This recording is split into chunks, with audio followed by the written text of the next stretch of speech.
გასულ კვირას წარმოდგენილი ხელოვნური ინტელექტი უკან გაიწვიეს. მოკლედ, ამბავი, რომელზედაც წინა ტექინფორმში ვისაუბრეთ, იყო დაკავშირებული Anthropic-თან, რომელმაც ბაზარს გააცნო Mythos-ის სერიის პირველი AI მოდელი Fable 5, თუმცა უკვე აღარ არის ხელმისაწვდომი, რადგანაც ამერიკის მთავრობის მხრიდან წამოვიდა ასეთი ძალიან მკაცრი მოთხოვნა, რომ სასწრაფოდ შეწყვიტეთ მისი, ასე ვთქვათ, საჯაროდ წარმოდგენაო, რადგანაც როგორც ჩანს კოდში აღმოაჩინეს ერთი ასეთი ძალიან დიდი გარღვევა. გარღვევა უკავშირდება ეგრეთ წოდებულ jailbreaks, ანუ მისი დახმარებით მსურველებს, უფრო მეტად რა თქმა უნდა, ჰაკერებსა და კრიმინალებს, ჰქონდათ შესაძლებლობა, რომ Fable 5-ისთვის მოეხსნათ სხვადასხვა შეზღუდვები, ის ლეგალური თუ ეთიკური შეზღუდვები, რომელშიც ოპერირებს და გამოეყენებინათ Fable 5-ის რეალური შესაძლებლობები თავიანთი სურვილების მიხედვით. სურვილები, რა თქმა უნდა, უმეტესწილად იყო დაკავშირებული სისტემების დაჰაკვასთან, რაღაცის გატეხვასთან, მოპარვასთან და ასე შემდეგ, რათა მათ მიიღოთ ამითი ფინანსური ვიცით რა შეუძლია მით. ხო,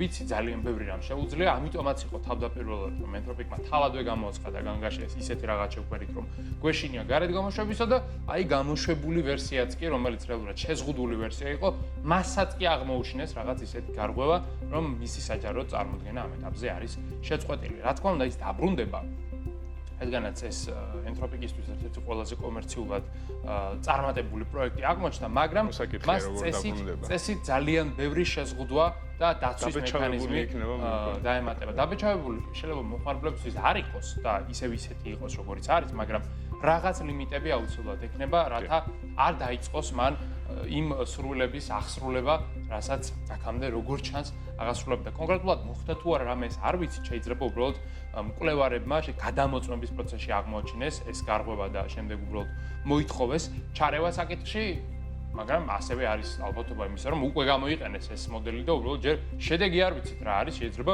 გამოიწვია კიდეც უკვე რაღაც. ესეც ცოტა არ იყოს და საკითხავი აქ ის უნდა ითქვას, რომ Mythos-ი თავისი არსით ყველაზე საშიში AI მოდელა დაასახელა თავად კომპანიამვე და როგორც ჩანს მართალი იყო, ეს არ იყო რაღაც მარკეტინგ ტრიუკი და უბრალოდ იმის თქმა რომ ისეთი რაღაც შევქმნით, რომ გვეშინია გარეთ გამოშვებს, არა. რეალურად როგორც ჩანს, პენტაგონი როდესაც აი, პენტაგონი როდესაც გთხოვ მომენტს იმასთან წვდომაო, მაშინ რაღაცაში არის ნამდვილად საქმე და მოკლედ ამ ეტაპზე Mythos-ი აღარ გვაქვს, Fable-თან თქმა არ არის, ძალიან დიდი დანაკარგი გვაქვს კაცობრიობას, მაგრამ დაბრუნდება არინერვულად ის აუცილებლად იქნება ხემისას. აქ ორი რამე გვაქვს ასევე სათქმელი. ერთი ის, რომ რეალურად ამერიკის ხელისუფლება ითხოვდა Fable 5-ის შეზღუდვას არა ამერიკელებისთვის, ანუ მთელი მსოფლიოსთვის ამერიკის მოქალაქეების გარდა და ეხლა აქ რაც შეეშალა ალბათ დონალდ ტრამპს არის ის, რომ Anthropic არის ერთ-ერთი ყველაზე ჯიუტი სტარტაპი, რომელიც ეთიკურობის თვალსაზრისით ფაქტობრივად პენტაგონთანაც კი მიდის წინააღმდეგობაში და როცა განუცხადეს, რომ მხოლოდ ამერიკელებისთვის გახადეთ ის ხელმისაწვდომი და დანარჩენებს შეუზღუდეთ, კომპანიაში გამოაცხადეს ჩვენ არავის აი ეს რასობრივად ეთნოსის მიხედვით განსხვავებას არ ვაპირებთ, თუ არ შეხვდებათ ის უცხოელებს, არ შეხვდებათ ის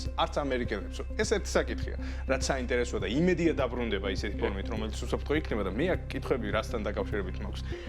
იმდენ ტექნოლოგიურ გიგანტს ქონდა მასზე წვდომა, აქ მოსაკითხია, რატომ ან ვერ ან არ აღმოაჩინეს აქამდე რომ ასეთი გარღვევა არსებობდა. მართლა მხოლოდ იმისთვის ხომ არ გამოუყენებიათ, რომ საკუთარი სისტემები შემოწმებინათ. ეს შესაძლებლობა როცა გაქვს, ბოლომდე დატესტავ, როგორც შეიძლება გატეხო. შეიძლება უბრალოდ სტატიები აწერინეს და მეტი არაფერი.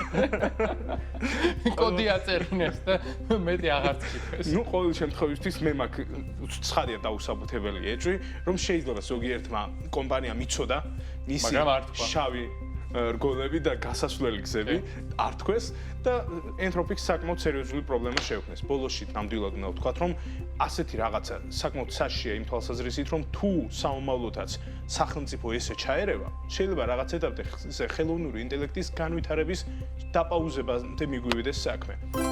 და ეს ცხადია არც ერთ კომპანიას არაფერში არ აწყობს.